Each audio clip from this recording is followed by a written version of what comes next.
শক্তিরূপিণী দুর্গা। সৌরজগৎ এক অদ্ভুত মহাজাগতিক সৃষ্টি। এ যেন এক বিস্ময়কর অলৌকিক জগৎ। কে সৃষ্টি করল এই বিশ্ব চরাচর?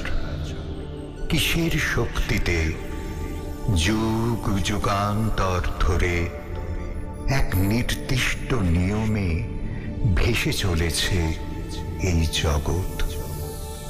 এ যেন এক মায়া, মহামায়া, অপার এক দৈব শক্তি, যার বন্ধনে আবদ্ধ সমগ্র বিশ্ব জগৎ। কে এই মহামায়া? কে তিনি? মহিষাসুর আমি সহ্য করব না দেবতাদের পরাক্রম। স্বর্গ জয় করব আমি, দেবতাদের করব পদানত। ও শিলোমা, কি করছে তোমার সৈন্যদল? আরো আরো শক্তি নিয়ে ঝাঁপিয়ে পড়ো ওই দেবতাদের উপর। ক্ষমা করবেন অসুররাজ, আমরা আমাদের সর্বশক্তি প্রয়োগ করে যুদ্ধ করছি, কিন্তু দেবতাদের সঙ্গে পেরে উঠছি না। ও শিলোমা! হ্যাঁ মহারাজ, এটাই সত্যি।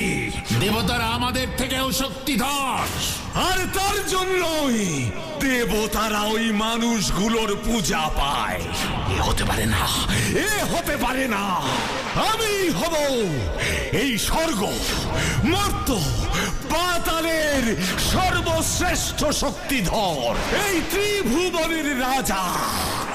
সকলে এই মহিষাসুরকে করবে পূজা।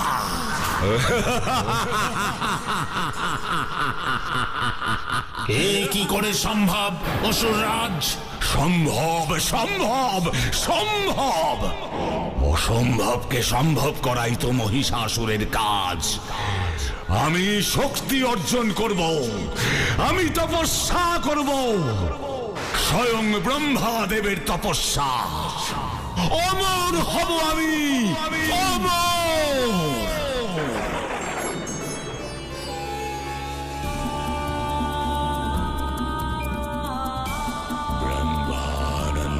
परमसुखदं केवलं ज्ञानमूर्तिं गन्धा